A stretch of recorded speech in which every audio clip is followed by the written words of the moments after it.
Here we go on Facebook, on YouTube. We were trying to see if we have maybe more people coming in, but we are left with very few people since, of course, they have removed our channel number, what, 16?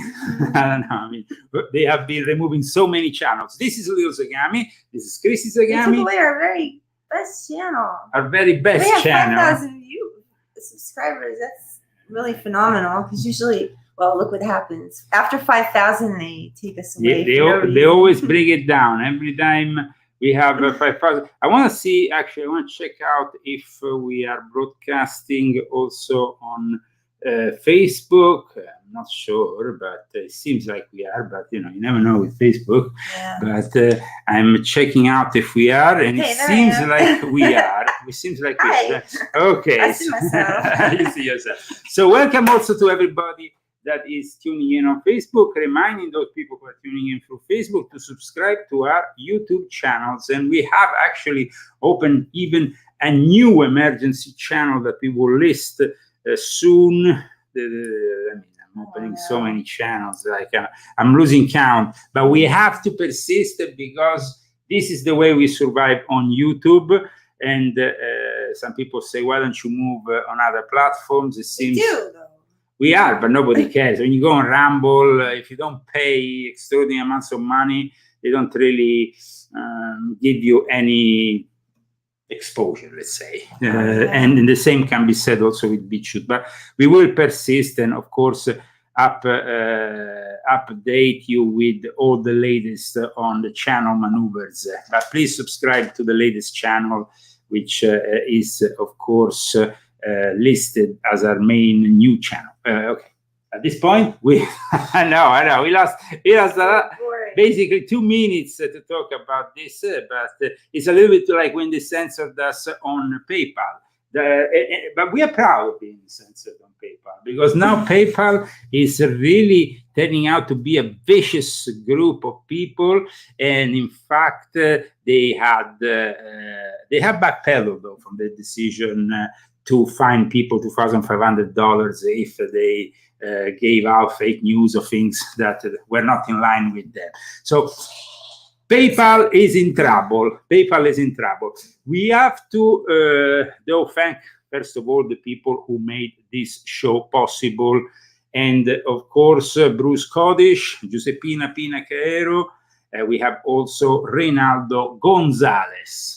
Mm-hmm. And this is a new entry. These are the people who... we have anonymous donations. We have... okay. And if we have missed your name, please write to Ordo Illuminatorum Universalis at gmail.com, and we will, of course, mention you amongst our sponsors. But they can't be a Leo Zagami show without the extraordinary Dance Macabre. No, at the beginning, we have to open up. And that's it. That's it. We hope not to be banned by Facebook or maybe restricted, but they are always a little bit strange about what you can play, not play, and sincerely, I don't care about the copyright rules of Facebook and Mark Zuckerberg. I would like to say hello to my friend Kathy. Okay. Okay. And she's very awake. She likes to tell me that the Canadians aren't all stupid, and I know that's true. Okay, so the Canadians are not all stupid. Breaking news, Christy, that is something... Well, I already knew that. There's a lot of Canadians on my Facebook, and they are very, very patriotic. Can you be patriotic? Is that only American? Well, you can be patriotic, but Canada is not such a great nation when you have Justin Trudeau censoring everybody, restricting what they can say, not say, even their bank accounts. Of course, I respect Canadians, but until they do a revolution like 1776, I'm not really inclined to respect them, because they're still but what if you were stuck in a country like this? But they're bowing down still to the English monarchy. Now they're gonna have Prince Charles, now King Charles III. I mean, Bolshevik Canada. It's a mix between a libtard monarchy, which is the British one, which is of course controlled by the Illuminati, and of course the worst kind of communism in the DNA of Trudeau, which apparently is also the illegitimate son of Fidel Castro. He was, by the way, he came here to California a few days ago, and he made a video. I mean, I should find it. It's just like him and Newsom together. It's like, I don't know, two libtards of the ultimate kind, no? They found each other. They found each other. Maybe they love each other. Who knows? They're lost souls, and they found each other. While the wife of Newsom is involved instead with the court trial of Harvey Weinstein, which we'll see also another important testimony, Mel Gibson testimony against Harvey Weinstein. That's good.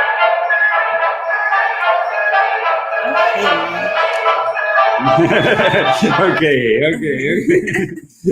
We had the extraordinary dance of the beginning. But first of all, let me show you what happens when you are truly libtarded and you are part of that sect that bows down to Antichrist Greta Thunberg as the ultimate idol of so-called climate change. I want to show you what happened when in England these two people, young people, did this to a painting, a Picasso painting. I mean, it's just like extraordinary to see how this climate activism doesn't respect artwork. It's just incredible. They have, of course, these climate nuts have been arrested after throwing soup, Campbell soup. Yeah, of course, a little bit indicating, I guess, the art work of maybe Andy Warhol with, I don't know, maybe there was a vague reference there. In any case, here we are. Check out these libtards of the ultimate kind.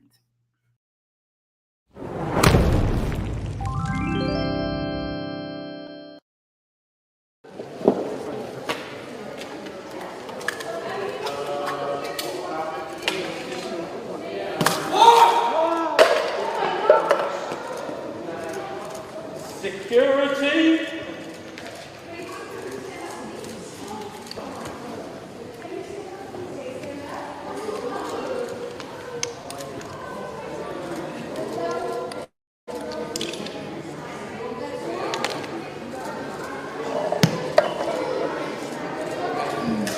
What is worth more, art or life? Is it worth more? I mean, these are the millennials. These are the people. These are your children that they are being brainwashed.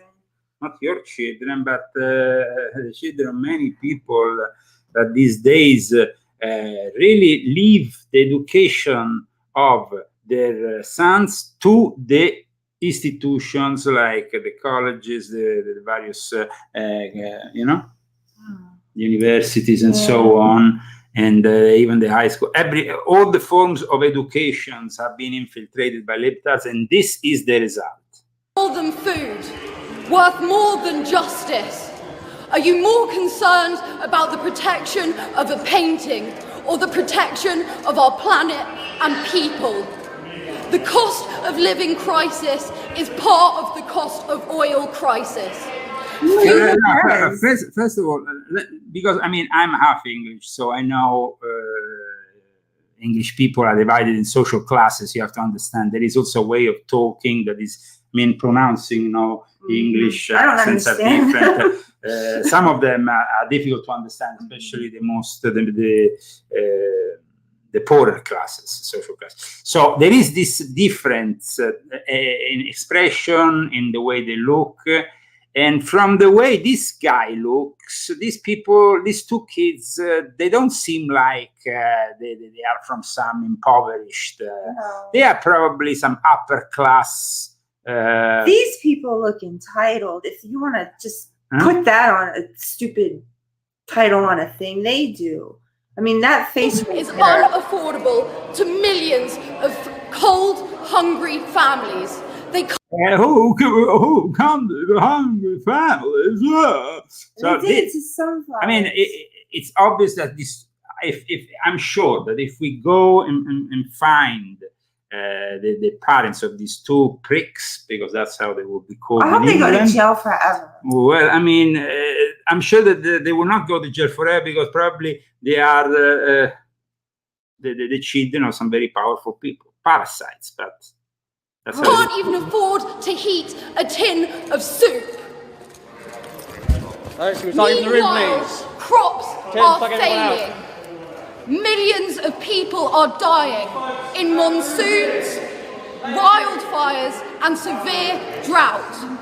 We cannot afford new oil and gas. It is going to take everything we know and love. They're really showing themselves to do really well. Come on, man.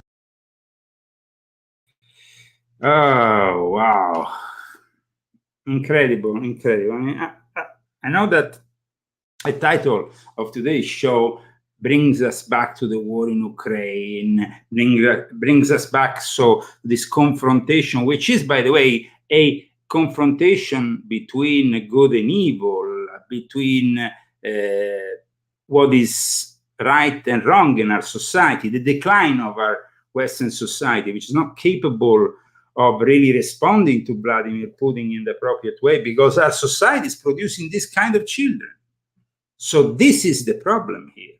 Welcome to the Leo Zagami Show. Wherever you are around the world, thanks to our sponsors, we are bringing you this show today, Saturday, October 15 of the year of the Lord 2022. And of course, later on, we will have also our phone calls. But in the meantime, we are conducting, of course, a show which focuses on a geopolitical analysis of what has been happening this week around the world. When I was arrested and locked up in 2014, and I write about it in volume 8 of my confessions in detail, I was repeatedly played a song every morning called Bella Ciao. And the guy who organized this brainwashing of some kind, or at least retaliation against me, knowing that this song is a communist, socialist song, and this is Bella Ciao, this hymn of the leftists in Europe, sung at the recent Socialist Congress, European Socialist Congress. These are the European socialists, and this is what Biden is trying to imitate and bring here to America. Watch them.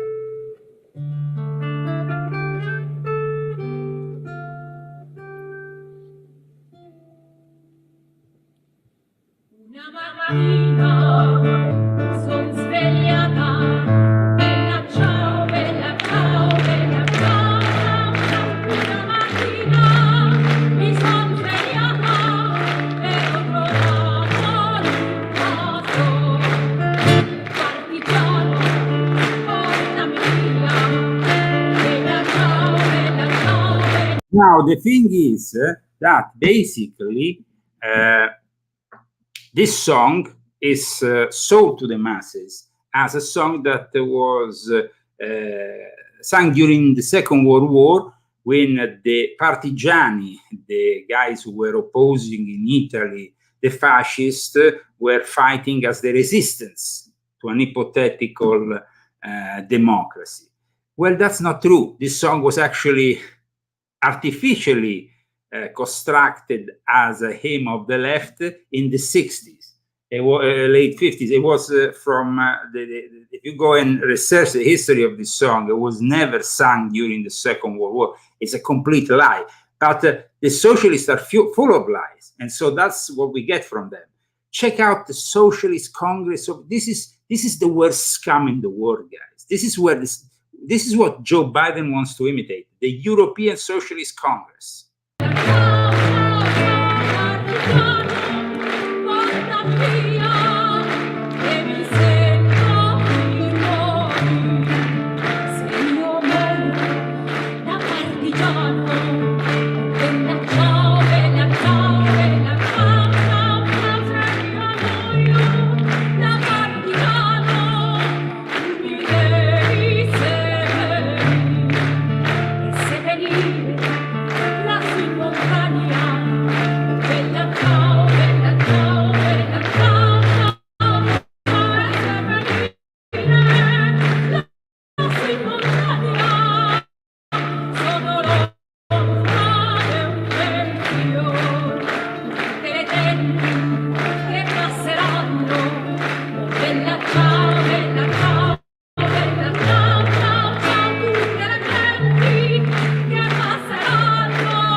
are the same idiots who are supporting the war against Russia, sending weapons every day to Ukraine, endorsing Ukraine above all without searching for any peace agreements.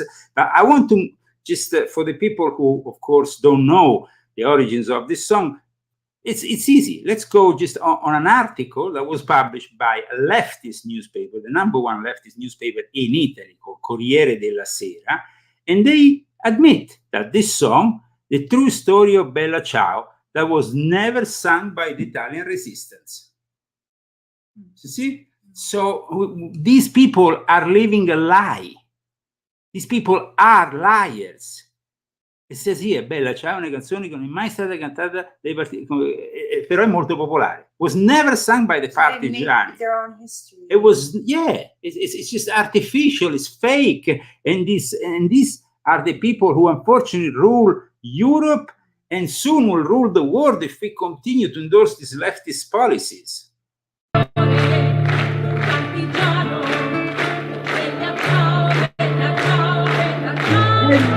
Every single morning, when they arrested me and locked me up for in January 2014 because of the pitchforks insurrection that I was leading, well, every morning they would play this song. And I actually called a friend of mine, Manuel, and he recorded it. So we actually have a recording of this brainwashing attempt that was conducted every single morning. And the guy in charge of the institute where I was locked up was a Tavistock Institute, and he admitted in front of my lawyer, you remember? He admitted, so we have the evidence. And he works also for the Vatican. So the Vatican endorses brainwashing with Bella Ciao. Well, this is insane, man. This is insane.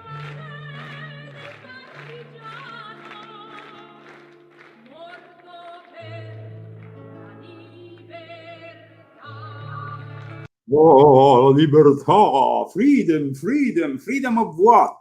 These people are brainwashed individuals. Welcome to the Leo Zagami show. Today we are discussing the weekly news, current events, what is happening in this extremely tense situation, this extremely tense world, in which we have also people like Fetterman, this candidate in Pennsylvania, who this week was one of the main topics because the guy unfortunately suffered a stroke and now has to follow a caption on a screen while being interviewed. It was obvious that this guy is not suitable, but he was probably not suitable even before the stroke because he's been always a great ignorant.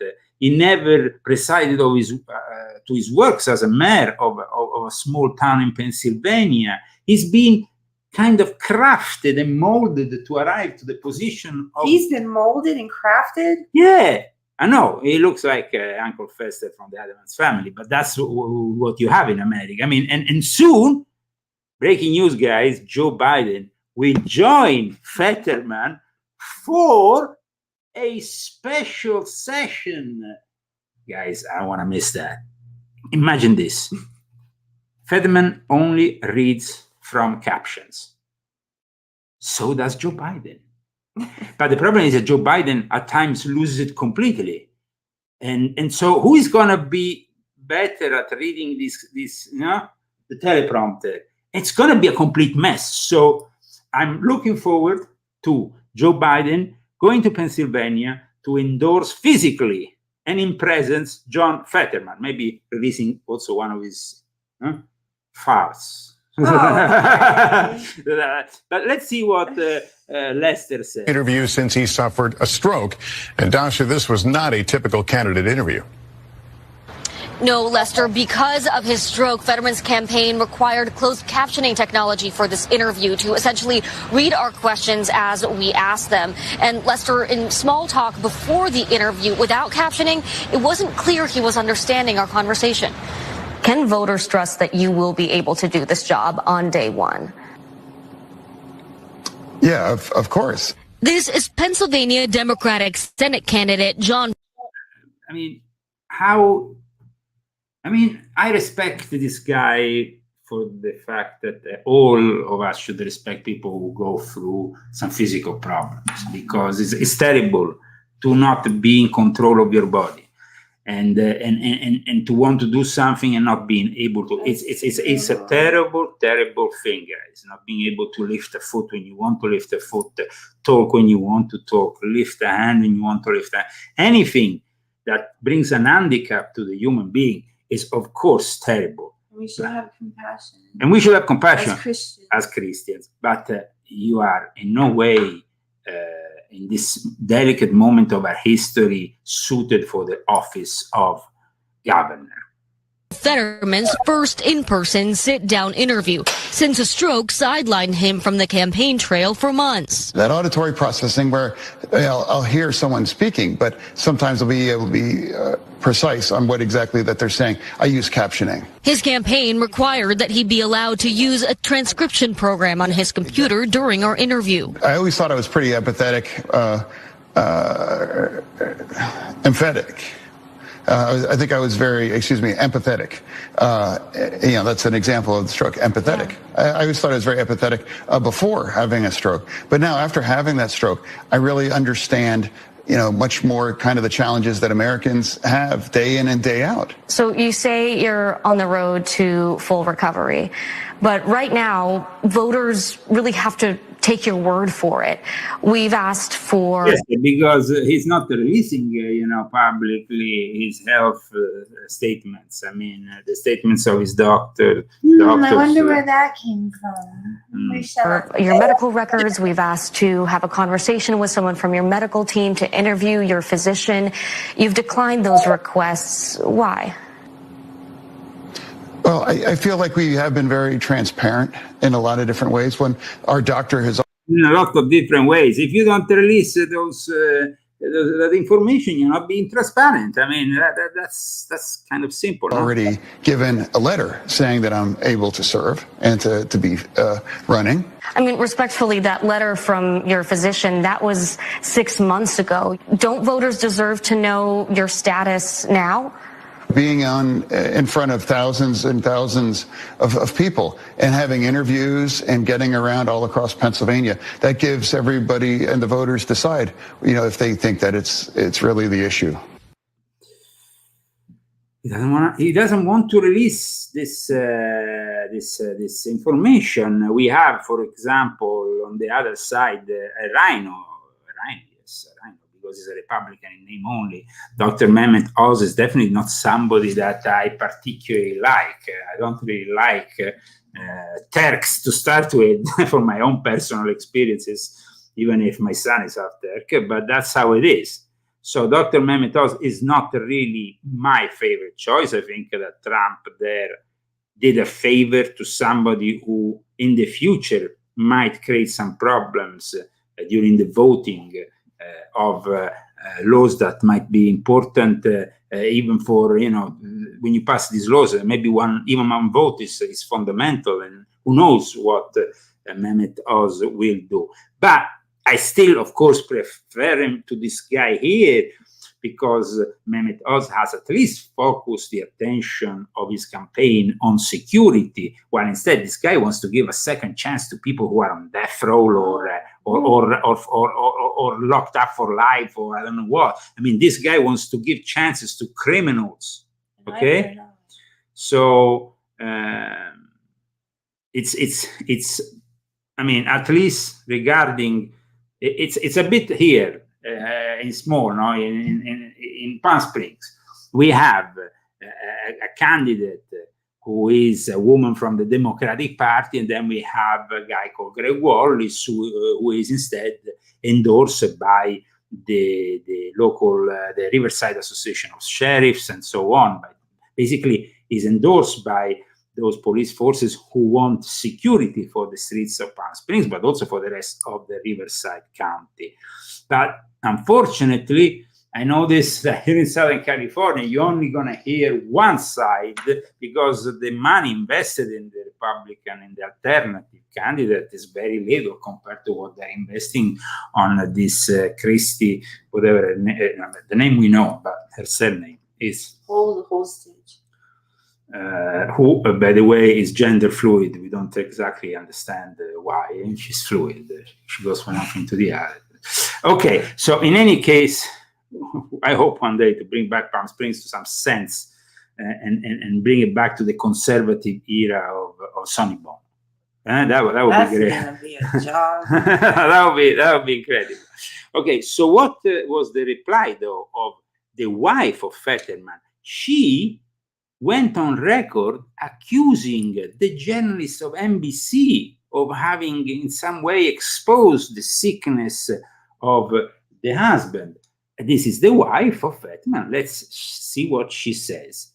I mean, it seems like these people are really out of it. I don't like saying rage because I think that's a really unhealthy feeling. And when you feel those things, it only harms yourself. But I just, what a disservice that she did to not only my husband, but to anyone facing a disability and working through it. And I don't know how there were not consequences, right? I mean, there are consequences for... Why? She simply did an interview trying to do an honest job in exposing the fact that this guy has some difficulties. But, I mean, did you see her offensive or in any way she conducted the interview properly? No. I think the journalist, we're talking about NBC, guys. This is a lackey of Lester Holt. I mean, if they are not respectful towards the Democrats, who is? But let's continue to hear the response of Fetterman's wife. Folks in these positions who are any of the isms. I mean, she was ableist, and that's what she was in her interview. It was appalling to the entire disability community,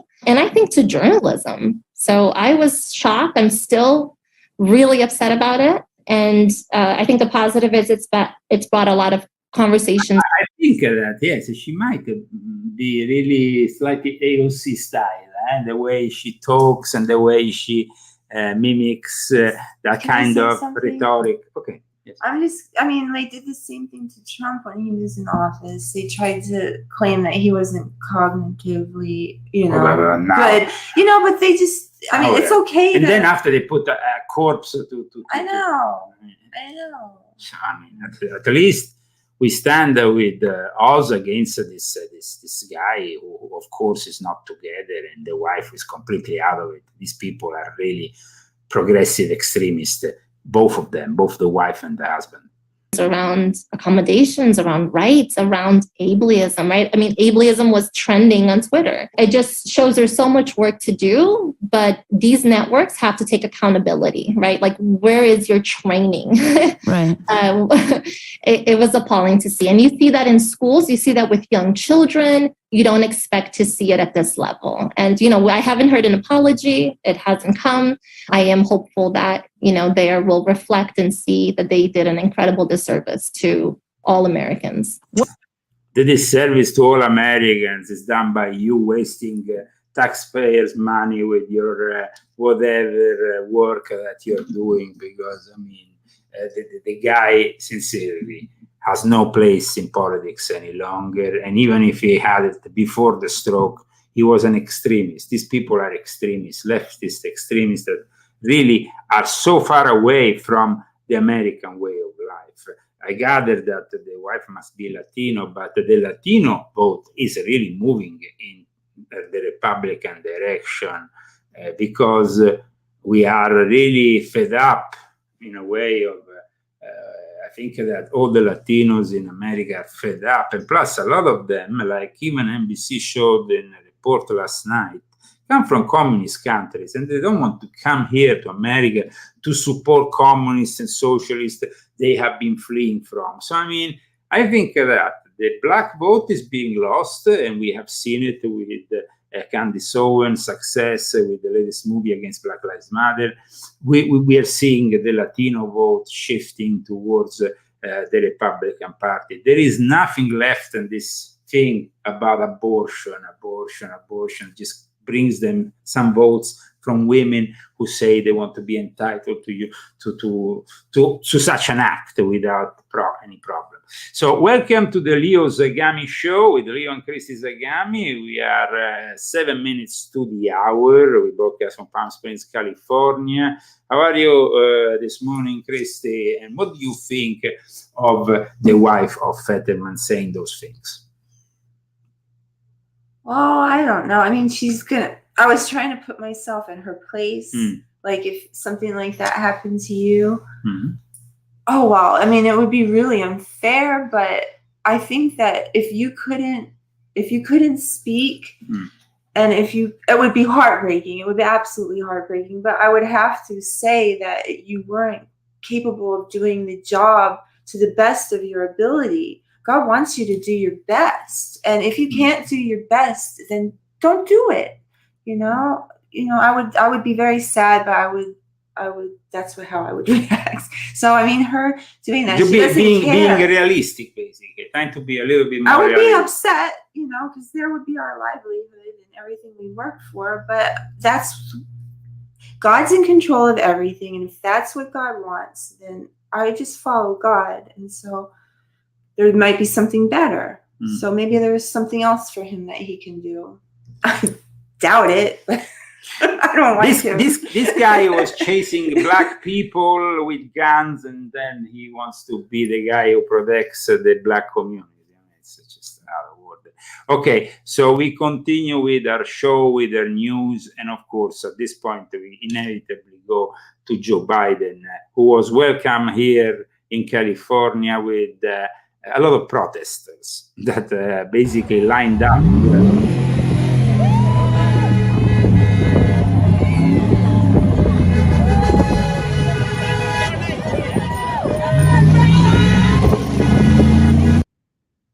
So as you can see, there is even here in California, people who dislike the Republicans. The problem with California is the system is really rigged. So either they find a way to disrig it, or either it's going to end up with a civil war sooner or later here in California and in the rest of America, of course.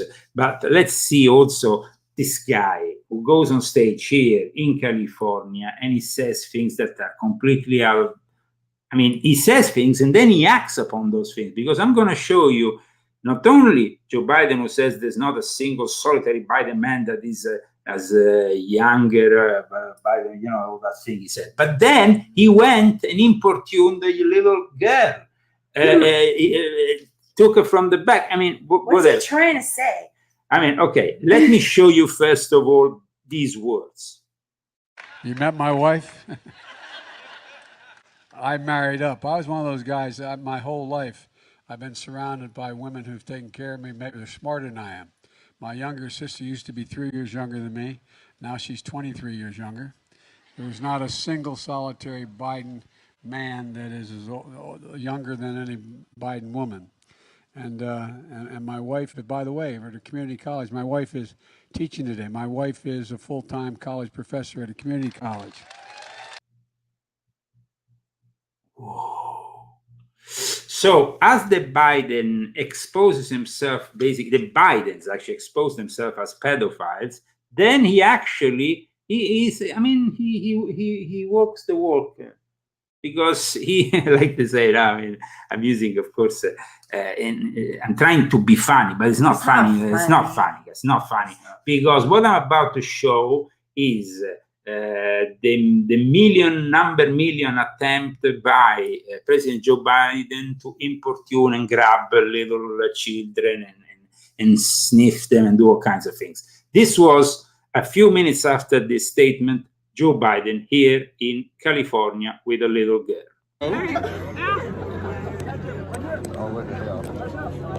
Look at Dan. Now, the very important thing I told my daughter and granddaughters: no serious guys in your 30s. Okay. No what? No serious guys in your 30s. I'll keep that in mind. What did he just say? Let's go back, because the mainstream media doesn't want to touch this. This is really bad, guys. This is really bad. What is this creepo doing? He's so nasty. It's just incredible. Look at Dan. Now, the very important thing I told my daughter and granddaughter. You see? The arm. No serious guys in your 30s. Okay. No what? No serious guys in your 30s. I'll keep that in mind.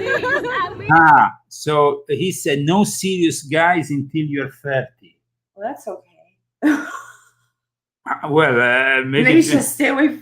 This guy's in your 30s. That's just that's horrible. And before, so to her, she says no serious guys until you're 30, and to the others, she said this. I married up. I was one of those guys my whole life. I've been surrounded by women who've taken care of me. Maybe they're smarter than I am. My younger sister used to be 3 years younger than me. Now she's 23 years younger. There was not a single solitary Biden man that is younger than any Biden woman. And my wife, by the way, at a community college, I mean, how can his sister be 23 years younger than him and she was only 3 years younger than him? Yeah, no. Did he say that? I don't understand. The guy's completely out of it, and really, I mean, that's the president. That's the president of the United States. I mean, it's the president they deserve. If they continue, the Americans continue to support this Democratic Party, they will get people like Joe Biden, people like Fetterman, people like Nancy Pelosi. Nancy Pelosi this week was on the news. Oh. Suddenly takes out, I mean, they had a camera crew on the January 6th. She had also her daughter filming her, she watching the camera. All this, of course, became part of the closing episode. It was like a closing episode of the most unwatched saga called the January 6th committee. Nobody watched this January 6th committee until the last day when suddenly they subpoenaed Trump and they closed down the whole thing.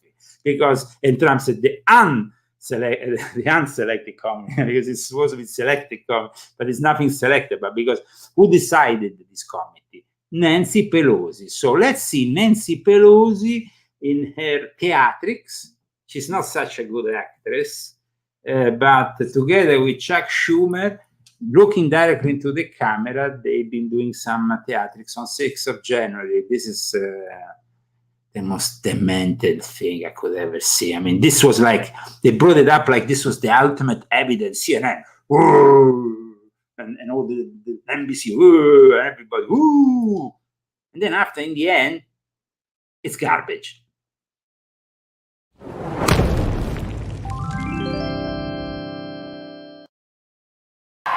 Tell him if he comes here, we'll want to the White House. Oh, he comes, I'm going to punch him out. This is my mom. I would pay to see that. I'm waiting for this. So she wants to punch Trump. She's laughing. I don't see people who their life is threatened laughing or being taken care in this way. For trespassing on the Capitol. With a TV crew mounting up microphones and stuff. Ground. I'm going to punch him out and I'm going to go to jail and I'm going to be happy.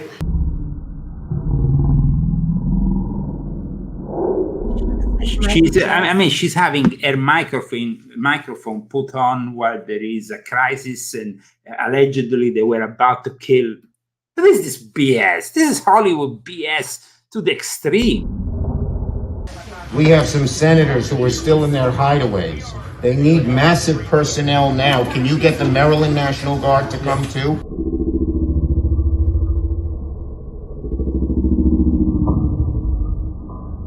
I'm going to call the mayor of Washington, D.C. right now and see what other outreach she has to other police departments, as Leader Hoyer has mentioned. Official channels, Paul Irving, your sergeant at arms, will inform you that their best information is that they believe that the House and the Senate will be able to reconvene in roughly an hour. Good news. Your sergeant at arms will be in touch about the process for getting members back in the building. Thank you very much, Mr. Vice President. Drama queen number one. I'm sure she's now a hero also for the LGBTQ community because, I mean, such a drama queen. The videos captured by her daughter, Alexandra Pelosi, a documentary filmmaker. They're really showing themselves. This happens to be a documentary filmmaker who that day was there with professional cameras and, of course, professional microphones. Because, you don't just go around with all that setup. You might have a mobile phone and take it out and film, but you don't go around with It was all staged. The whole thing. The whole thing seems more staged than ever. That's completely staged, and it gives us also more ammunition to us, the conservatives, the people who don't believe in the lies of the left, because it clearly shows that the whole, at this point, we can really say the whole thing was staged. I mean, they opened the doors of the Capitol Hill, the FBI made a warning, and nobody listened. They had infiltrated the Oath Keepers, Proud Boys, everything. They knew exactly what was about to happen. They instigated it, shouting, when are we going to stop this BS and get down to work to make America great again, actually to make America decent again, not even great, because we are heading towards a recession that will bring us towards being a third world country. So it's not anymore about making America great. It's make America reasonably decent, because at the moment it's not even reasonably decent, not great. The people are paying crazy prices here in California, more than any other state, and still Newsom has the courage to open his mouth and condemn OPEC. Lies upon lies upon lies. So this is what happens. The fakeness of these people from the left, the way they act. I mean, we see them, we live amongst them, you know. So we are a minority actually here. So you see them every day. Casey, what do you think about these people? They're so fake. I mean, and then, you know, listen to their god, Kamala, who has her family here in Palm Springs. What kind of thought she had? Like she's some kind of genius. Well, listen what he said. But also inflation, gas prices, the economy. Have you and the president done enough to address this? And have you done a good enough job communicating what you've done to the American people? I mean, listen, let's start with this, which is that the American people have a lot of burdens on their lives right now, including the cost of life. Oh, and that was a great discovery.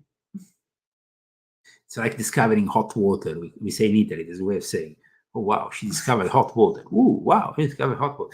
Well, this woman who has her family here in the area and who took time off from her job one weekend to just come here. Nobody knew why. Oh, some kind of family problem. But in reality, we know that Obama also has his villa here in Rancho Mirage. It's kind of a coincidence. And we know also that Obama, the guy who parked at the handicap place a couple of weeks ago, I was having sushi with his daughters. These are the Democrats, the hypocrisy, the fakeness. Christy, tell me about the fakeness of the Democrats. You see them every day. Well, it's just obvious in my name. It's just obvious. So, what kind of people are they? I just don't know.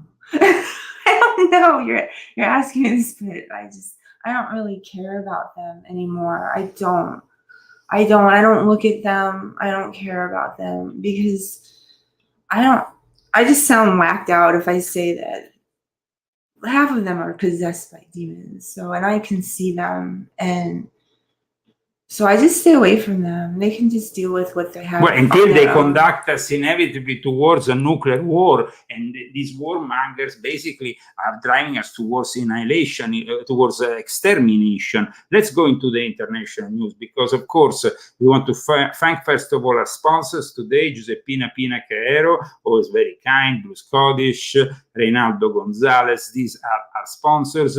We remind the people who are watching us that we need sponsors for our broadcast every week. We would like actually. We don't even have a channel now. Well, we are rebuilding, but it takes time to rebuild new channels and stuff. So please support us maybe, and you can do it through GoFundMe, you can do it through Fundly, you can do it through Cash App. These are basically the ways that you can help us out, no, Christy? Mm-hmm. And I'm sorry to say that since we lost our main channel once again. We lost viewers, and probably a lot of these people on here are Italians. I don't know, but I mean, the thing is, then you should put captioning. We said. I don't know, but you can put caption, but it's a bit complex. In any case, we want to say to all our viewers in the English language, please share it on your social media. promote the new channel that you can find also linked to leozagami.com, because we always link, and I said that in the past, but people, of course, don't listen. Don't let the Leo Zagami show disappear, because the Leo Zagami show is not just one of the many shows on the internet. I've been doing this for over 20 years. People like leading people of the sector, like Alex Jones, look up to me for their information, and I should have a better place in the internet, not 50 people. No, I mean, it's like people would like to have more shows from us, but it's not encouraging to have 50 people, guys. We didn't even want to come on today, to tell you the truth, because it's like it's so. You get all ready, and you have to prepare for hours. He prepared since yesterday, and then we know that nobody's going to be here. I mean, I have I guess I don't have that many friends on my Facebook, but I have a lot of followers. And they always it's on there on my Facebook. I don't know. It's just sad situation. Yeah. Captioning, might be great for the Italians. Maybe we can try to see if that's possible, but it's a bit complex. But we don't offer captioning from Italian to English because the Italian program is a political program aimed to the Italian audience. So we want to make this very clear, guys. Don't confuse the work that I'm doing with the Leo Zagami show to the work I do in Italy, because in Italy I'm a political figure, and it's a bit difficult to it's a different show. So. It's the same. You show the same news basically, but it's the Italian news, and you give the Americans the Italian news also. Yes. But it's just done in a different way. Italians talk different. They just have a different sense of humor. And plus, I have a different kind of respect in Italy due to my political work there. So it's a very different kind of baggage. Here in America, they know me for my books, which I encourage people to purchase. This is very important. We really suggest you purchase both Christy's books and my own books, including the latest two, Volume 7 and Volume 6.66. Because these two books are fundamental to understand where we stand now.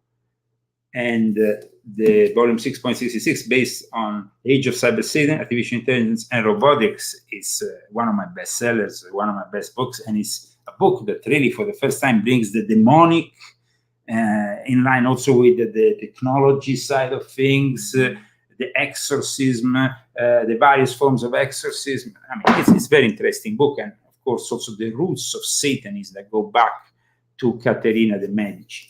And then we have Volume 7, which is of course my latest, and it's from the Occult Roots of the Great Reset to the Populist Roots of the Great Reject. And of course this book here will be followed by Volume 8 next month. Now, there is a lot of work being done for you by me and by Christy for being as thorough as possible, because this book is actually being translated, but then has to sound like it's not translated because we like our book. So it's basically being written in 2 languages.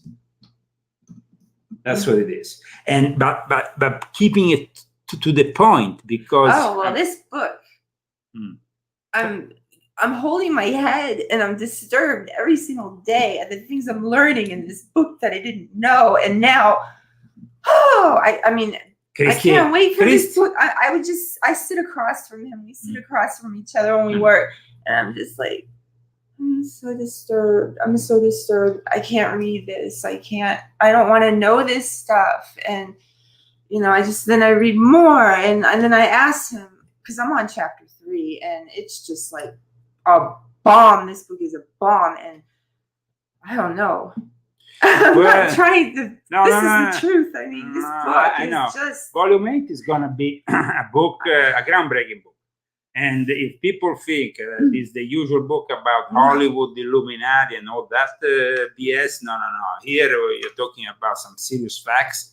And we are talking about some very scary things. Scary. I'm a different person than I was when I started editing this book. I'm not the same person. I'm not doing the same things anymore that I was doing before. I'm protecting myself. And now I know how after I read your book. So, and you were saying these things to me and I wasn't listening to you. But then when I read your book, I understood why. And now I know why I can't do these things anymore. And I'm listening to the words that you said in your book. I want to help myself.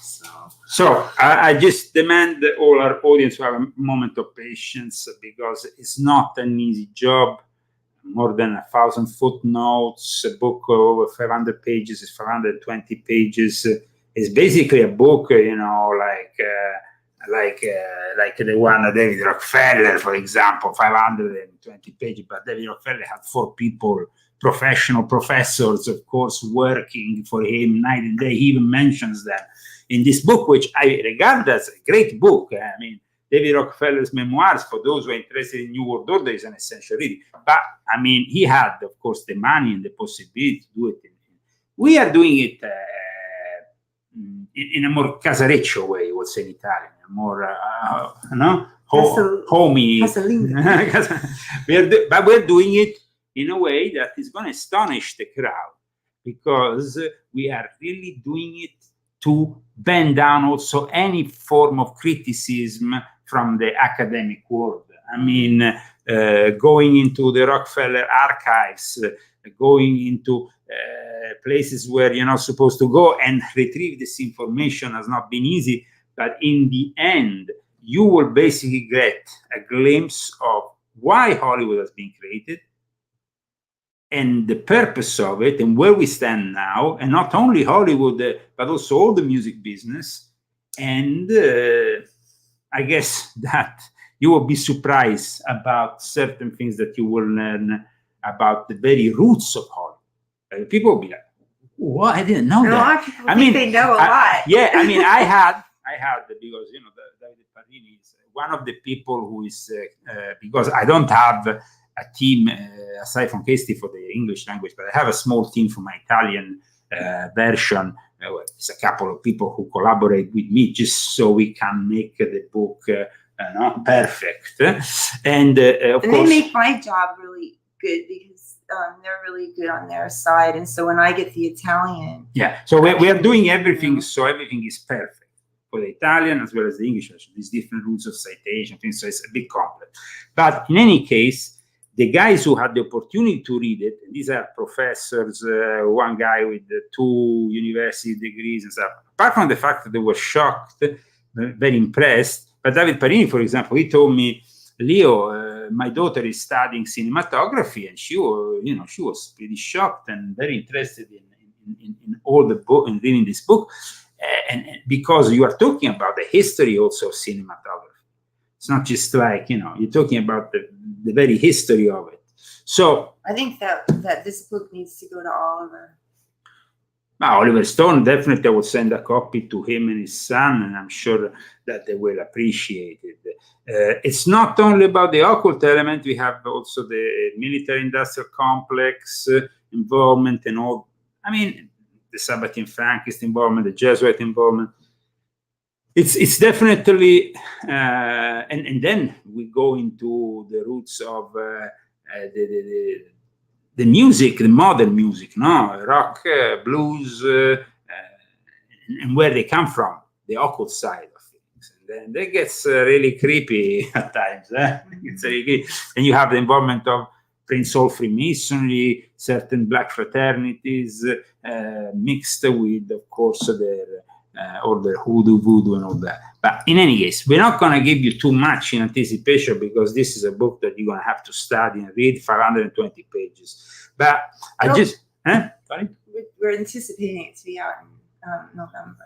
Yes, I think that by the middle to the end of November at this point. I know we said it will be out in October, guys, but it's just literally impossible to do a perfect book in 2 languages. I have a graphic designer also who's working. Let's remember that our latest book, which is volume 7 of my confession, which is still this book. I mean, the book that I published in early February talked about everything that happened and is preparing you for everything that is happening. So, I mean, this book is still essential reading.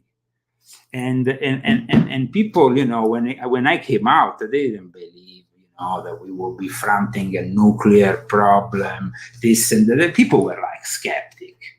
But then now everything is. You were a warmonger.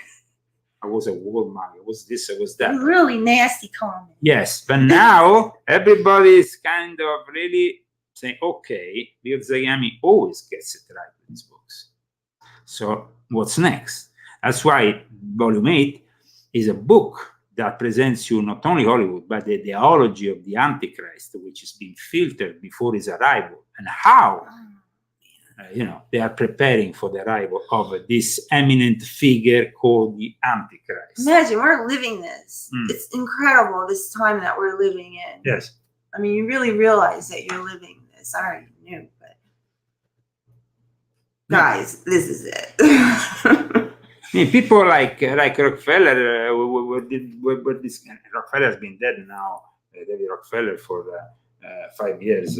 But David Rockefeller, it's a guy that was completely proud of his internationalist status, and he actually said it very clearly. I mean, I would like to just give you a glimpse of what he says. I mean, he talks against populism, for example. He can't stand populism. He can't stand basically what the people want, because, he's a proud internationalist, and basically he says the anti-Rockefeller focus of the otherwise incompatible political positions owes much to populism. Populism believes in conspiracies, and one, the most enduring, is that a secret group of international bankers and capitalists and their minions control the world's economy because of my name and prominence of the head of the chase. But he actually goes on to admit that, he admits it. He said, I stand guilty and I'm proud of it, if that's the case. Now, this guy was proud of what he was doing to dominate and ruin America.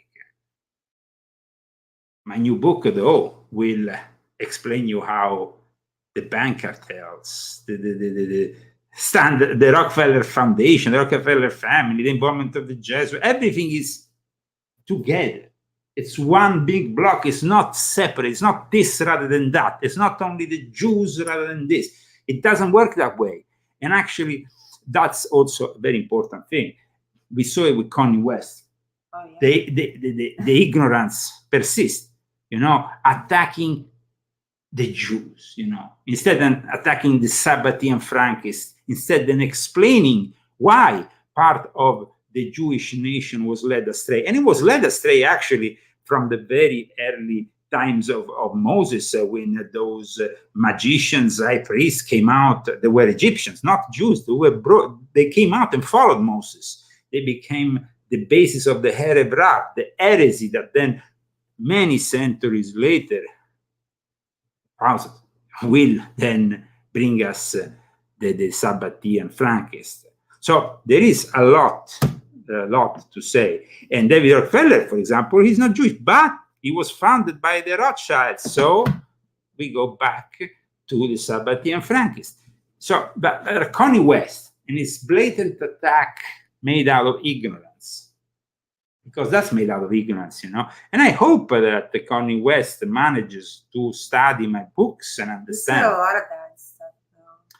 It's like he doesn't really, he doesn't really grasp the whole picture. They tend to grasp only part of the picture. And, if you don't know that the Sabbatean Frankists are the heresies, the heretics of the Jewish world, if you don't know that the Jesuits are the heretics of the Catholic world, if you don't know how they operate these heresies within. If you don't know, you're showing your ignorance. I hope, repeat, that people can read this book, including Kanye West, and understand things, educate themselves. That's why I'm going to circulate the Volume 8 a lot amongst my friends in Hollywood, in the music business, try to educate them a little bit. Because as you know, I was also involved in the music business, so I had a direct involvement, even if I didn't persist in it until the age of 35. I was a professional record producer and a DJ. I played in the Bolshoi for Vladimir Putin. I did things that were professionally very serious, very important. And of course, I always took my music very seriously as a cultural thing, not as a commercial, a way of making money. That's why after I walked out of it. So people need to prepare for a great book, but also get the other books, because volume 1, 2, 3, 4, 5, 6, 7, 8, all these volumes, thousands of pages.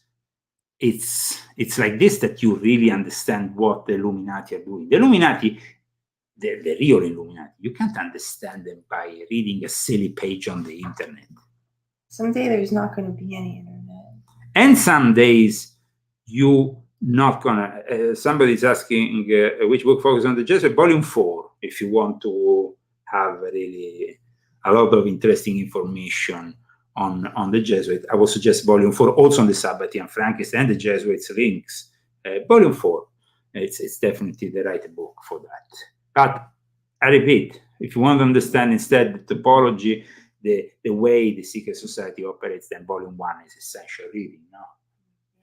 And we are now saluting our friend Luca Tarquini. Luca! Hi, Is my former cameraman from Italy, who was at the time also involved in Vatican. Posso parlare italiano adesso? Luca, adesso può parlare italiano. So a big hello to my friend who we see appearing here in the chat from Facebook. If you are questioning why we're talking about Luca, it's because we're seeing it in the chat. And now we are, of course, moving forward with more news, and this is basically a man who interrupts a symposiums on the vaccines. And I mean, it's, we are, of course, in the age of censorship, but it's important that people realize that not everybody is brainwashed. Not everybody is brainwashed. Not everybody is brainwashed. Not everybody is brainwashed. Not everybody is a climate nut who goes and throws tomato soup on a Picasso painting. I mean, but this is the level, unfortunately, these days of a lot of these millennials. Some people, every now and then, they'll understand that things are not really going the way they are, and they want to make it known. It's not just your vaccine bill. It is, other bills related to health. And so it is not uncommon to have a legislative hearing stacked with, 8, 10 pieces of legislation that are being heard in committee, one or maybe even two of those bills being vaccine related. So when you hear of, bill here. I have a question. So Pfizer has the biggest criminal fine in history. So how is it anti-science to not trust them? If they're on record bribing physicians and fudging with test results, $2.3 billion fine. So how is it anti-science to question them? Can you explain that, please? So I appreciate your comment. I'd like to finish my presentation, and if you can hold your question to the end. I have 4 questions. I have 4 questions. Oh my God. Please. Of course, then this person was brought away, never to be seen again. Can I say something about the painting? That's a very symbolic painting. Some flowers are very symbolic. However, we go back to the symbolic, the painting, and then we lose the track of what's happening here. But yes. Sorry. No, but you are right. Sunflower is definitely very symbolic. Sunflower, by the way, is the symbol also of Ukraine. So I kind of like spilled, no? It is? Tomato soup on the symbol. Okay. Oh, okay. Interesting. But let's follow this criticism that was moved by a member of the audience in this conference. The guy, of course, was never seen again. He was brought away and never seen again. No, please. Oh my God.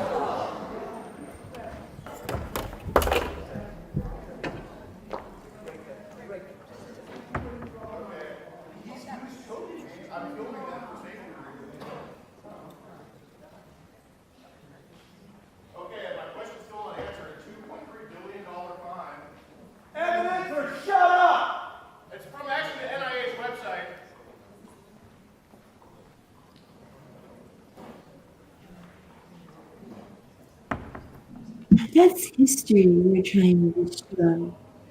The people that's the university that is trying to push the usual poison. This is I'm still thinking about. You're still thinking about the sunflower, Christy?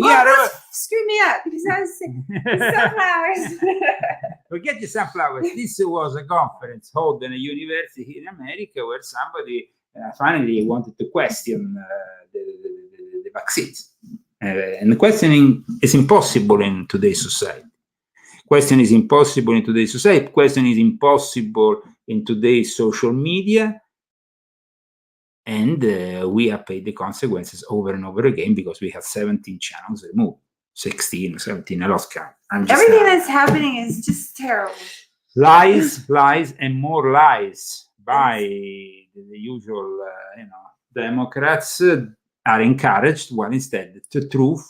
It's going to be a lot harder now after what happened to the $1 billion man. The $1 billion man this now week, of course. Of course, Alex is a dear friend, and what has happened is profoundly unjust because they have utilized something like the Sandy Hook terrible tragedy happened in Sandy Hook. The probable superficiality of Alex in treating this case, he should have maybe done it in a different way. I stand by what Paul Joseph Watson's view was at the time. But I wasn't involved really until 2015, full on with InfoWars. I wasn't really involved. I was doing my own thing. Then me and Alex came to an agreement. He came to Rome and we started working together. But the thing is that this 1 billion will probably never be paid because this is like monopoly money. Who the hell has 1 billion? We are not all David Rockefeller, or we are not all George Soros, or billions are playing around with billions. Even Donald J. Trump, I mean, his whole estimate. It doesn't mean that it's just a little bit over 2.5 billion. I think it doesn't have, maybe a little bit more, but. So 1 billion for Alex Jones seems really insane, and it's completely unjust, and it's a way of just silencing people, just like they did in Italy with me. So I felt very much to this week because of course, I'm at the moment still in a very delicate position. I am, of course, still in process to become an American citizen, but I pray that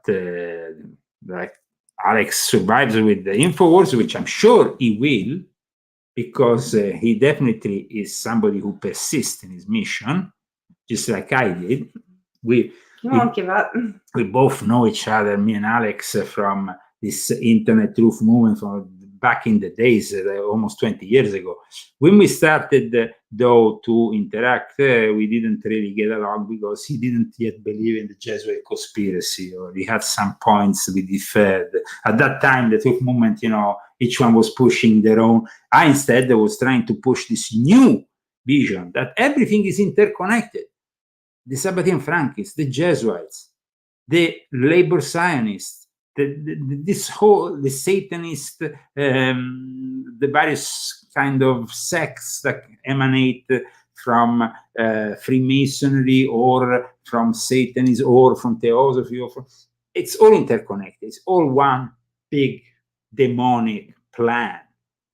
And that's why I hope that you will share this video. You will continue to donate, so to make possible for us to come back, even to persist, because even persisting, guys, it's a costly affair. I mean, it means for us having to spend hours of our time. We could be spending reprogramming new channels, readdressing people to these channels, finishing the book. it's not a lot of work, but you can support us with GoFundMe still. You can support us, of course, with Cash App if you're in the United States of Great Britain, or you can support us with Fundle, which works also very well.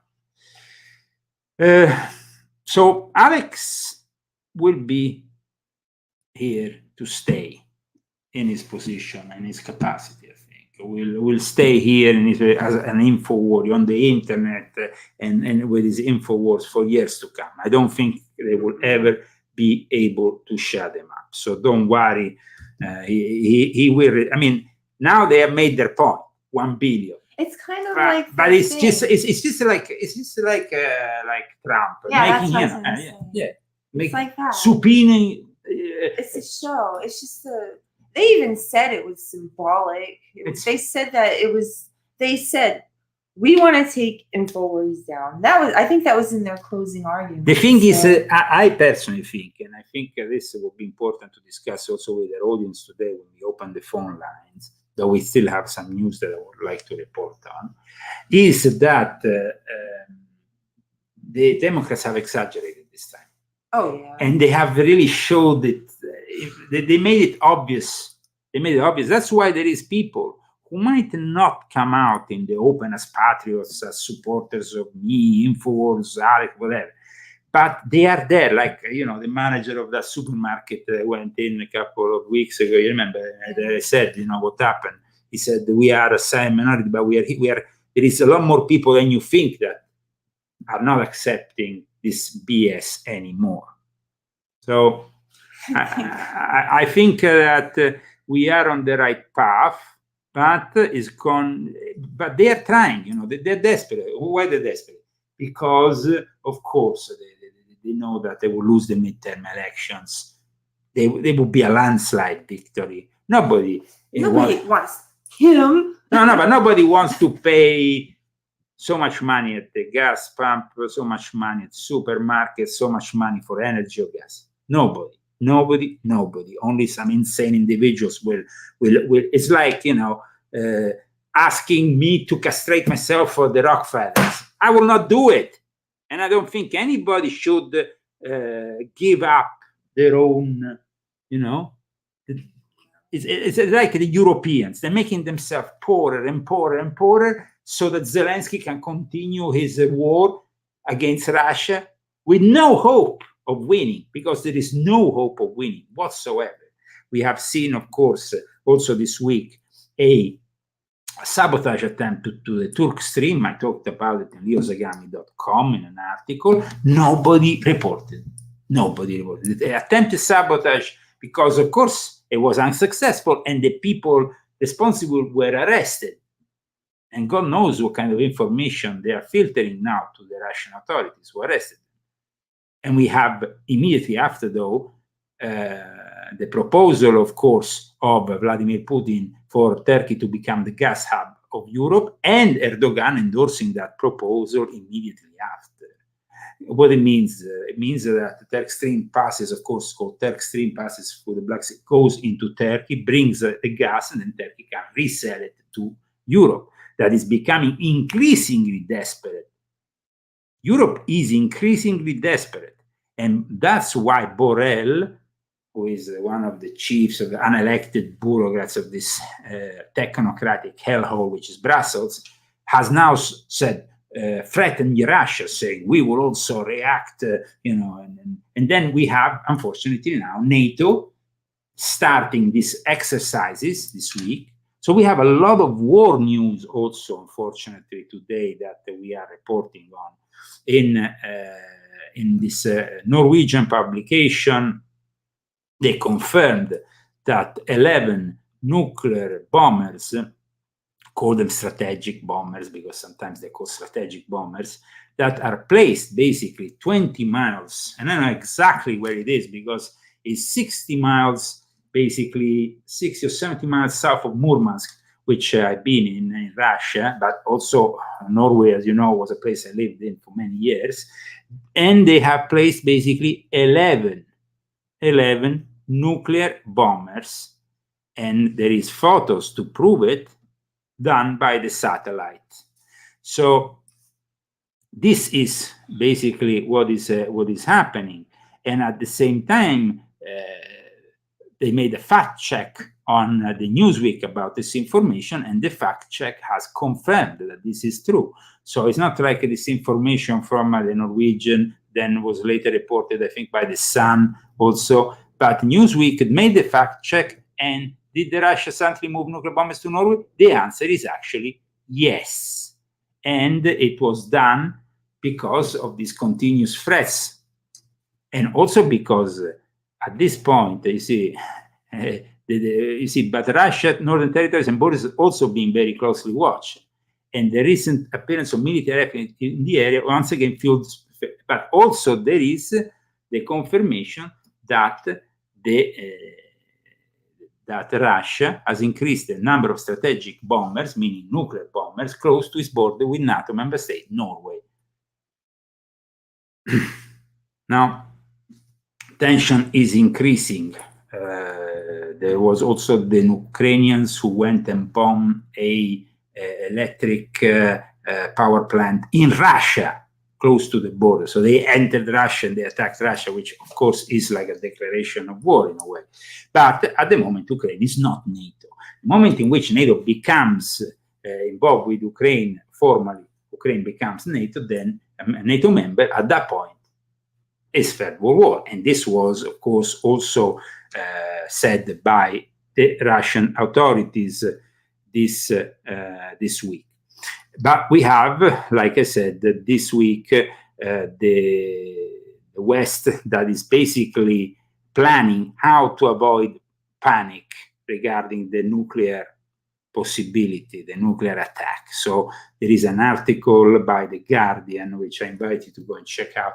West makes plans to avoid panic if Russia uses nuclear bombs. So they are already, we have NATO that from Monday is running drills. And we know what happens when countries run drills, like Russia ran drills on the borders with Ukraine and then invaded them. But in this case, crisis they say is considered unlikely, but officials re-examine plans to provide support for fearful populations, which means also maybe giving them also iodine pills or whatever is requested. So Western officials are engaged in prudent planning, they call it, behind the scenes to prevent chaos and panic in their home countries in the event Russia was to detonate a nuclear bomb in or near Ukraine. So there is public information campaigns and even school drills on how to survive nuclear war were a feature of the Cold War, if you all remember, guys, and they seem to be coming back.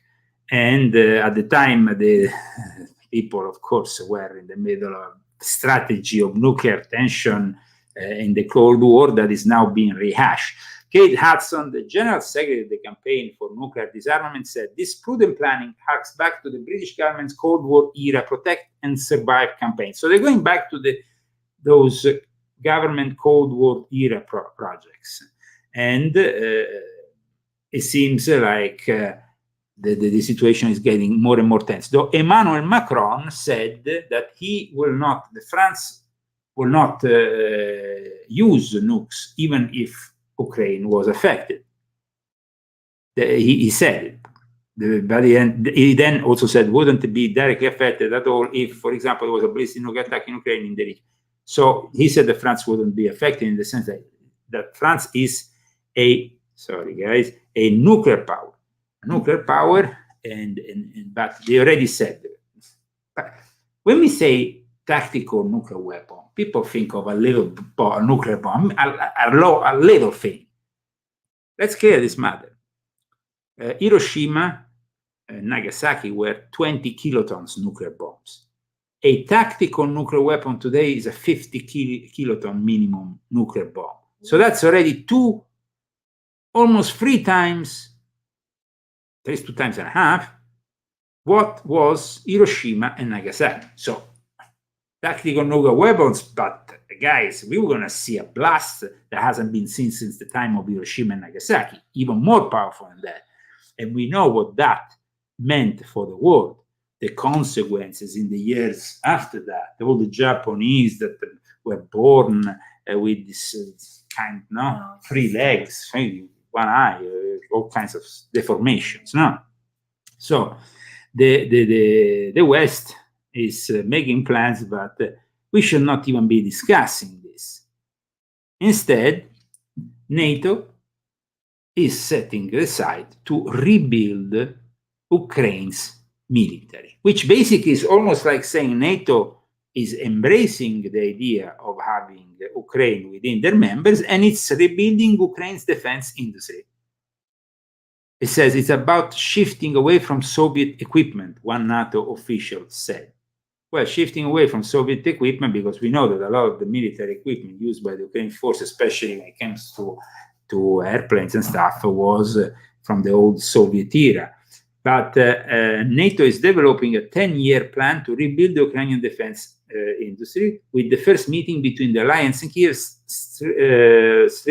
slated for next week. The meeting will be the start of a long process hinted at 4 weeks by. What is this? At 4? It's not 4. It's 4.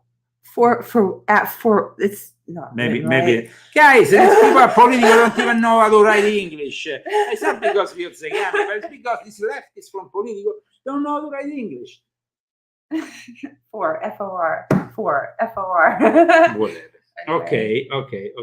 So soon news, because of course I want to really go into this important part of the news, which was also our title.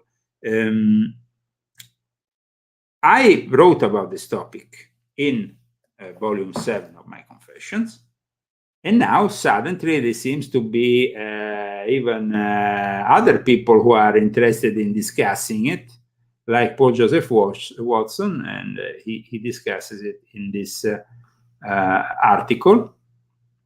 Best places to survive in the USA in case of a nuclear apocalypse. Now, this article, of course, has been picked up by another publication, which I think I cited in my book, survivalfreedom.com, US nuclear target map, most safe and unsafe areas. So here you go on this map, and you can see exactly which are the safest and unsafest place. So you see, like, for example, between you have the areas that are red zone, least safe. And for example, Los Angeles and south, meaning San Diego, and then all here, it seems to be fine here in the area. But then when you get into San Bernardino, and here it starts to get red. So supposedly this is where we are now. Where do we live? Where we live, somewhere here on the red line, which is not that good. But then we have all kinds of areas here in the United States. I think that people need to check out this map. That's why I'm gonna put it in the chat here for people, so they can, of course, maybe have a look at it. No? Ew, but Idaho doesn't look any better, sister. You see, so somebody's asking for traduzione italiana. No, you can wait for the Italian show, which is coming up later on, for this same news, of course. Instead, let me show you the power drill, the nuclear power drills, whatever they're doing, starting from Monday, announced also by Reuters. This is what NATO is planning. This could turn from a exercise into a nuclear catastrophe. And it's starting Monday. What? So, it's like NATO said on Friday it will launch its annual nuclear exercise steadfast noon on Monday.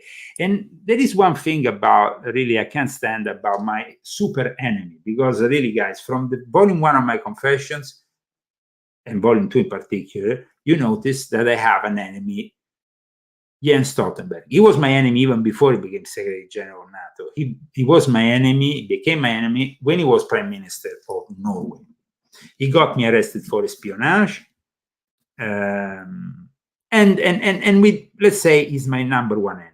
So trust me, he's never been in my good books. So I can't stand the fact that instead of respecting the rules of NATO, which means that every single country needs to be together on an issue before the Secretary General talks, he just talks. And it's been like this since he became Secretary General. He has totally disrespected the rules, the regulations of NATO, and he should be kicked out of NATO as a Secretary General. But instead, he's kept there because, like I expressed in volume 2 of my confessions, when he was still Prime Minister of Norway, he is a privileged guy connected to Freemasonry that is very powerful in Norway and whatnot, and the upper echelons of it, the so-called Knights of the Red Cross, the Illuminati Knights of the Swedish system, which is the Swedish Rite of Freemasonry, which dominates Scandinavia. But in any case, I was the one that really went against him, and for that reason, I had to flee Norway because I was accused of espionage and arrested.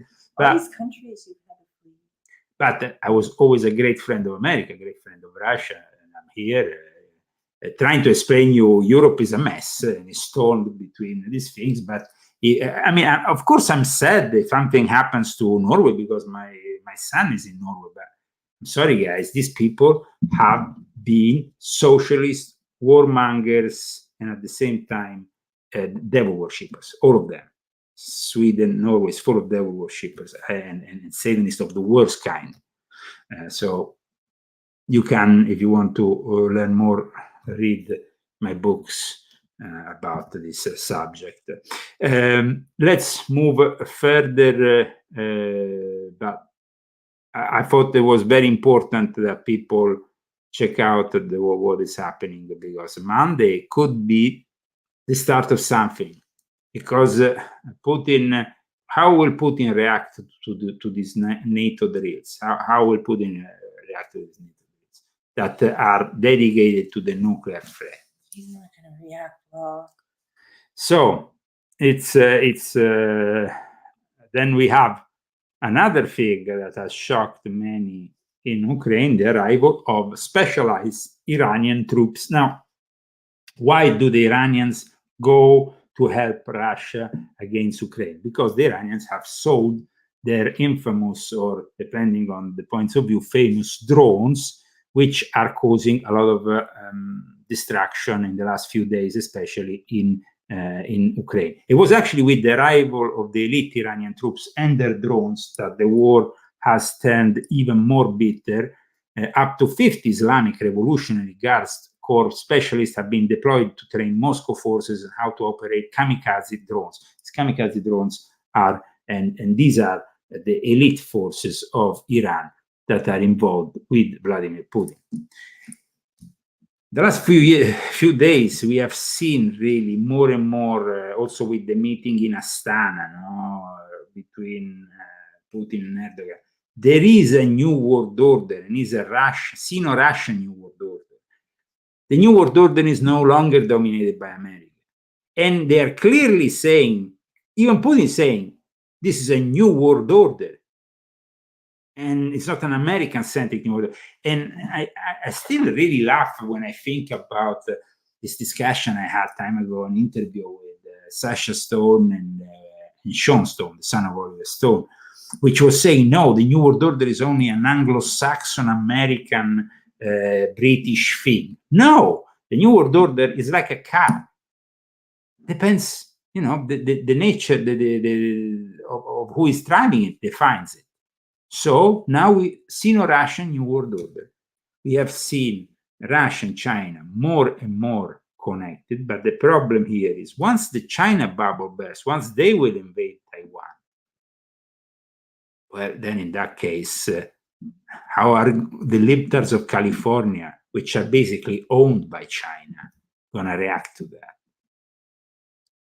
So probably start crying. I still, like I said in my recent interview with Maria Z, think that this alliance between Russia and China has some kind of expiry date, because sooner or later they're not going to. Yeah, they're not compatible. Completely. Yeah, because Russia has exited that communistic, atheistic mentality in the 90s, and I don't think it will ever go back to it. So let's see what's going to happen when the Messiah comes back. The whole thing will be turned around. When Jesus comes back, the Messiah for the Jews still has to arrive, but it will be incarnated by this figure, who, of course, will then challenge this new world order with a kingdom. It's not going to be any longer, like I explained in volume 7 of my confessions, at the arrival of Jesus, the systems need to change. They're not suitable. The present systems that are born from the French Revolution onwards, that have been inspired by Illuminism, by the Illuminati, and have destroyed the monarchies in favor of constitutional monarchies or republics, well, have only produced one positive thing, which was America, United States of America. But no other so-called democracy in the world is a democracy. It's all a scam. And we see it every day. In Italy now, from yesterday to today, suddenly Giorgia Meloni has argued with Berlusconi. And I said that before the elections. I said, Giorgia Meloni, it's going to last 10 days. And after 10 days, they're going to have a crisis. They're going to put the whole thing, they're going to dismantle the whole thing if she doesn't bow down to the whole. And Giorgia Meloni basically went on record the last 24 hours and said to Berlusconi, I'm not blackmailable. She said it after Berlusconi did a very stupid thing. He was in the Senate and he wrote down these notes saying Giorgia Meloni is an arrogant, ignorant, all these kind of things. No? And then she saw the note. The note was photographed from the back by a journalist. And at that point, once it became public, of course, they invited Giorgia Meloni for a reaction. And she said, well, I'm simply not. There should be another thing on that note list. I'm not corruptible. So now already there is some kind of argument going on. So as usual, and then let's remember, the democracy doesn't exist in Italy. It's a parliamentary republic, not a presidential one. So nobody's electing the president. The president decides everything. So it's like just pulling somebody from somewhere else. A lot of people think it was a big deal that she became elected. That it was going to change it. I even saw it on her phone. I think she might not be corruptible, but in the end, she will have to bow down to the Aspen Institute, which she is part of, and Friends Big. But also, Giorgia Meloni is the biggest warmonger and supporter of Zelensky, guys. So there's no way this thing can go on. Know that. People need to wake up. I don't understand these guys. Even my colleagues at InfoWars, I said how things are, and then they come up with an article saying exactly the opposite, say that Giorgia Meloni will, in some way, no? Well, I don't agree with posting things that are not in line with what is the truth here. The truth is, Giorgia Meloni is, if she becomes prime minister, going to have to bow down to a rigged system. And that's why they're already saying that maybe Giorgia Meloni might not even be the candidate for prime minister now. Italy is a dictatorship. It's just a dictatorship of the mafia, of the Jesuits, and these people, of course, and the Sabbatean Franks. So let's not forget that Italy in Rome has the oldest Jewish community in the world, and it's a bunch of Sabbatean Frankist Satanists, most of them. There was a big community of Sabbatean. The second community, Jewish community in Italy, is Livorno, which basically was the place where I think Jacob Frank went to find his wife. I mean, we're talking here about Satanism. So Italy, then we have England. We have this idiot from the Conservative Party who arrives there, and immediately she is incompetent. The markets are going down, and we don't know how she's going to end up. But basically, they are already saying that she's on the way out, and she's not even been, I mean, she was sworn in, what, a month ago, before the Queen died? I mean, we have good news, though. In Arizona, at least, we have a possibility that Kari Lake becomes the government. And she's a major MAGA superstar, you can say. But regarding the rest of the world, it's already bought and paid for by George Soros. And if you want to know about the future of the world, well, in a couple of days, it all takes place in China for this is a very important event, guys, let's not forget it. A very, very important event that we should all be scrutinizing. Communist Party Congress will offer clues for China's future. The Communist Party Congress, guys, No, we still have to take phone calls. Oh, are you going to do that? Yes. I thought that. Okay. If somebody calls. Okay. But Communist Party Congress is about to start in a couple of days. And what is China going to do? Well, the plans that China, they are defined by the Wall Street Journal. That, by the way, with News Corp is now going to be realigned with Fox. That's what Murdoch says. But let me show you. These people are preparing for war. Because the Great Reset is about war, famine, destruction. And so Xi Jinping endgame, China prepare for conflict with the US. He has unleashed an array of military, economic, and political campaigns to brace the country for the possibility of confrontation.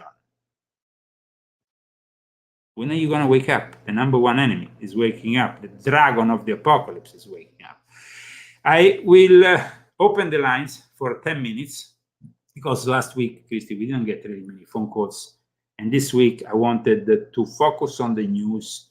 And then, of course, 10 minutes, we will give the possibility for the people who follow us to call in. So you are able to call in today, but you have 10 minutes.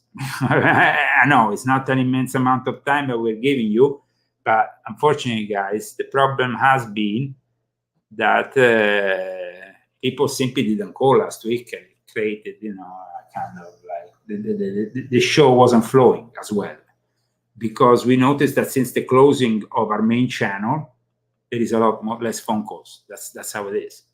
So let me open up the phone lines. Let me give you the phone number. You can call. The line is open. You have, starting from now, 10 minutes to call in. You can make your questions. You can give your opinion on today's show. +1 970 577 6369. Welcome to the Leo Zagami Show. What's your name and where are you calling from? My name is Mark. I'm calling from Toronto, Canada. Welcome from Canada. Am I right about Canada or not? It's like... Yeah, you are right about Canada. Canada is awful. At least I get the Canadians to say, so I don't get the criticized by Christy, who has Canadian friends who tell them not to say. Okay, no, I'm joking. But so, what do you think of today? What we have discussed, and what's your idea? I've actually only heard the end, so I'm not sure. But I have some questions for you if I could ask real quick. Please. My first question is, have you read Jay Dyer's book on Hollywood? It's also quite good. Since you're already your own book on Hollywood. Dyer's book. Which one is that? On Hollywood. Don't we have to... Yeah. Okay. Jay Dyer's book is a great book on esoteric interpretation of films. And it's a very good, I read both of them, volume 1 and 2. And I actually have them here. And I actually did a brief citation, I think, from one of the couple of citations from them. But my book is completely different. Because here we're not talking about the esoteric interpretation of the films, which is a great job. And I think that Jay Dyer did a great job really in analyzing each film. And I would suggest people to get his books just so they can maybe, view movies in a different way. But I wanted to explain the names of the people behind this Sabbatian Frankist Hollywood, the people involved, the people who actually pull, the strings behind the scenes in a more clear way. And it's a different kind of book because it's not... just to finish, it's not only about the esoteric, because of course I'm also an esoteric specialist in the esoteric field and stuff. I didn't want to repeat what other people already did. I thought that what was missing here is the names of the people who are involved, the lodges, the sects who are that, and in detail, in much more detail, the dates of the actual foundation of Hollywood and how it was created by the occult groups who deliberately did certain things. So I think that definitely I will always say that Jay's work is to the level, because I also know there is a lot of other people who write the books that seemed to have, but at least he focused on what he knows. But here is about an insider who is going to describe you what the World Economic Forum is planning for Hollywood. Here is about. Here is I look forward to your book. So I mean, it's but definitely thumbs up for Jay Dyer's book because it's very good book. Books, both volume 1 and 2. I have one more question. Yeah. Okay. So a while back on your show, you said there was going to be some sort of event or march or rally in Italy on October 22nd. Okay. That's No, happening. it wasn't October 27. It's actually October 27, October 28. It's 100. It's a 100-year anniversary of the March on Rome. Unfortunately, the Italians have preferred to democratically elect this joke of a government rather than to march like they did 100 years ago to reclaim their sovereignty. I think. So that's not going to happen. It's been canceled. Unless there's a miracle. Unless there's a miracle, the Italians simply don't want to risk, because for 2 years they scared the shit out of them. They basically, it was like everybody was preparing for this event, was actually intercepted by the police, arrested by the police, harassed by the police. And there was actually a lot of harassment that was conducted by the Italian government, because you see, the march was built on this idea. We cannot in any way recreate fascism, because fascism, just like communism, is coming from socialism and is evil, inherently evil. But what happened was the fascism was able to conduct Italy towards a more dignified and sovereign approach because there was the monarchy at that time. In 1946, the monarchy was erased by a referendum, which was tricked by the OSS, that later became the CIA, and the Democratic Party here in America, that didn't want a monarchy any longer in Italy. So things went into this direction. In 1948, they rewrote the Constitution, keeping the worst of the fascist Constitution and including other parts, claiming that that was the fruit of hundreds of thousands of freedom fighters, which instead was the fruit of an accord made with the mafia, the Vatican, the Jesuits, and the CIA, the OSS America, and the Freemasonry, of course, that became later in charge after the war in Italy. From one place called Piazza. So I hope I gave you the answers that you were searching, and thank you so much for calling. And we will, of course, give the possibility to another person, because we still have 5 minutes, to call in. The number is +1 970 577 6369, and you will definitely be able to talk with me and Christy about the subjects of today. And if you are willing to also do a question or two, we are willing to answer them, like we did with this listener viewer that called us now. +1 970 577 6369. You have now left 4 minutes. After that, of course, Rambo will come on board with us. He's sleeping at the moment, huh? And he will say bye-bye to all of us. Christy, how was the show today? Disturbing. You always say disturbing. Every time you read my articles and stuff, lately you've been profoundly disturbed. You know? Yeah. But I think that this book that you've been working on has been profoundly disturbing. Yeah, the first chapter disturbed me, but then the second chapter disturbed me. And it's just subjects that really, it's disturbing. It's about people that are interacting on your own well-being, you know? And it can be done. And it can be done through cinema, it can be done through music, frequencies, and all kinds of things. I mean, it's very important to see how the manipulation is done. So that's why I guess that other people have interpreted more the esoteric content of the movies. I'm interpreting how those movies affect you physically. Well, like in Italy, I felt like it was on, like we were attacked there, and so I felt. Welcome to the Leo Zagami show. What's your name and where are you calling from? Hey, Leo, it's Bruce Kodish. Oh, Bruce, welcome to the Leo Zagami show. And what's your question today for us? What do you think of what we have discussed today? Well, you covered a lot of territory. I'm interested in the Sabbatean Frankist side, as you know. I'm not Orthodox, but I'm a traditional God-believing Jew. So let's go back to discuss Connie West. Research on the Sabbatean Frankists, and first of all, to confirm everything you've written about and what you say about the Sabbatean Frankist as an element in the so-called New World Order is absolutely correct and historically verified.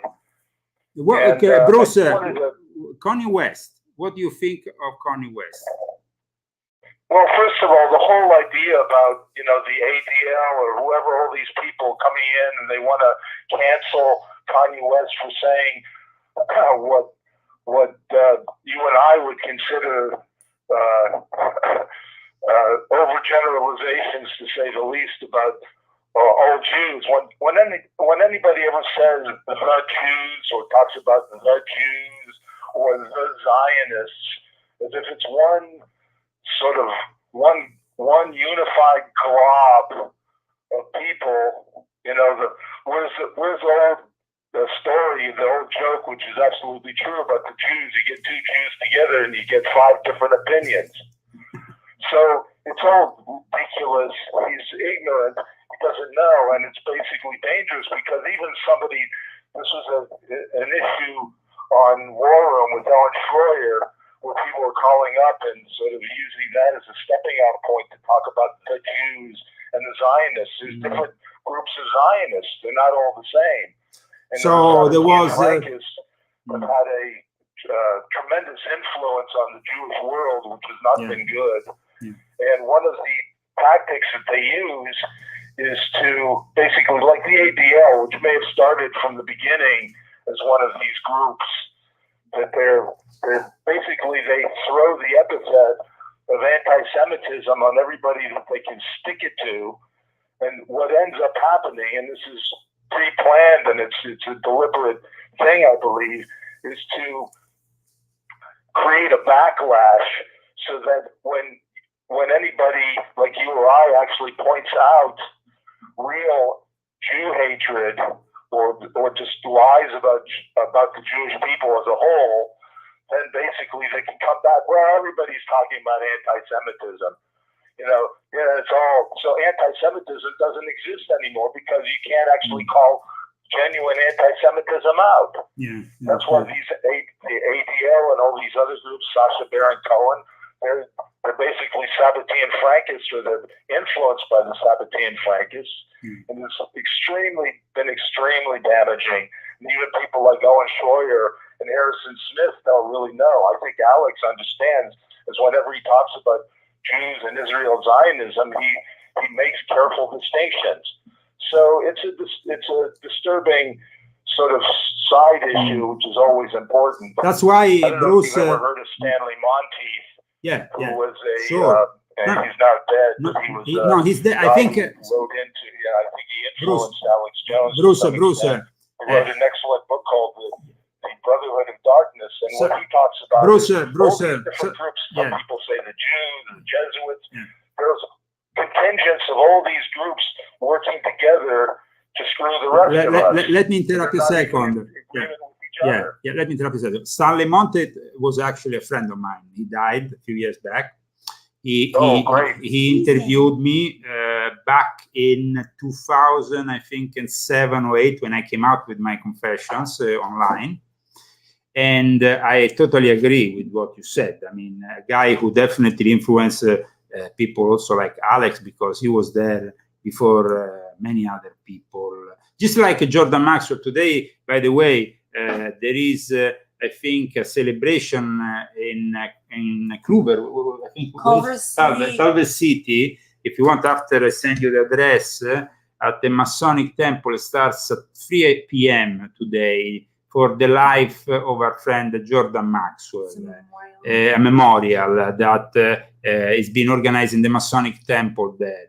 And I mean, Jordan also was an extremely controversial guy. I will not always share all of his opinions regarding religions and such. But I mean, it's important to understand that there is a lot of confusion in the air, and you said it yourself. I mean, there is people who are like Alex or me, a bit more prepared and can kind of talk to the average listener about these things and explain them carefully. And then you have people that maybe take it a bit more superficial, and that superficiality, unfortunately, gives the enemy the possibility of starting these anti-Semitic rants. Isn't that the case, Bruce? Yes, that's exactly the case. And, you know, one of the things I want to point out, and I'm sure you agree, is that I'm not interested in canceling anybody. If somebody's making some kind of statements that's wrong or inaccurate or illogical or overgeneralizing, whatever, the point of dealing with that kind of speech is more speech and trying to correct the situation and not canceling the person or censoring them. Well, then we go back, of course, to the theme of this week, which was the $1 billion fine that Alex Jones received for simply doing what Americans have been allowed to say and do, which is freedom of expression. No, freedom. Maybe his idea are wrong, but at least we should be able to all listen to them and not be so scared. They seem to have, of course, affect maybe some families and stuff, but 1 billion, sorry, it's completely out of order. No, I mean, it's never a good thing when you are shutting up people with an amount of money that is just like monopoly money. Isn't that the case, Bruce? Exactly. And Alex spent very, very little time in the beginning when the first news came out of this massacre in Connecticut. He entertained various theories and viewpoints that were out there about this being a false flag in some way and some suspicious stuff that I think he covered it for about, maybe at most a half an hour or so. Mm-hmm. And then he let it go.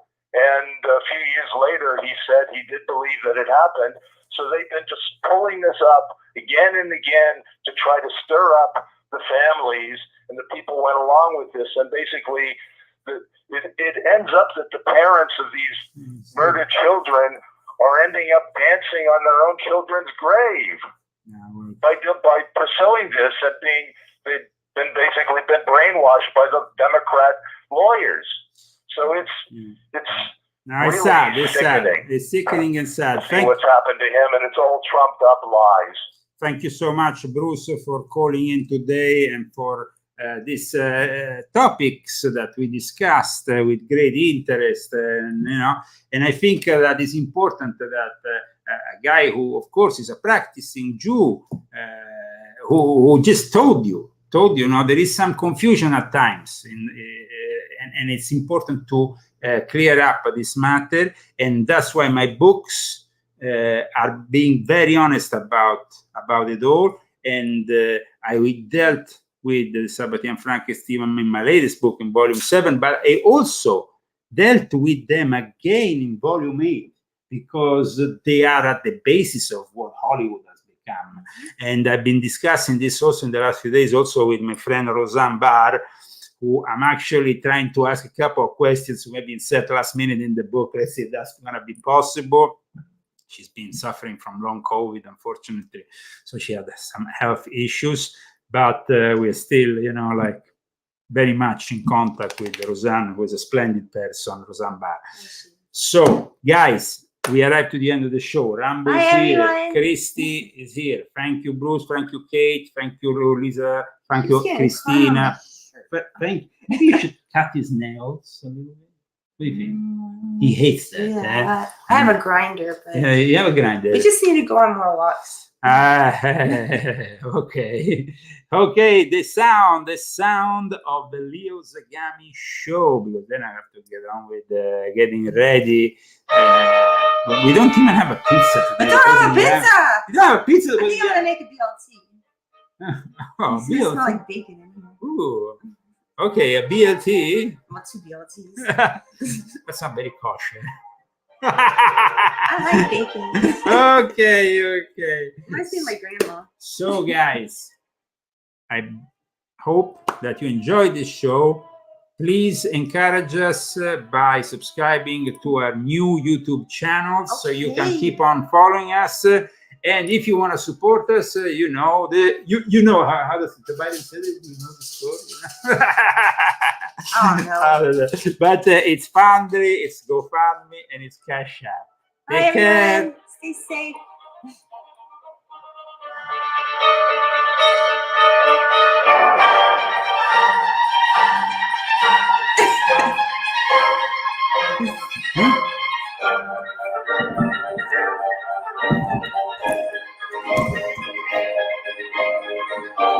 Oh, my back hurts. I can't do it. Get back! Bye! From Palm Springs, California, this was the Leo Zagami Show.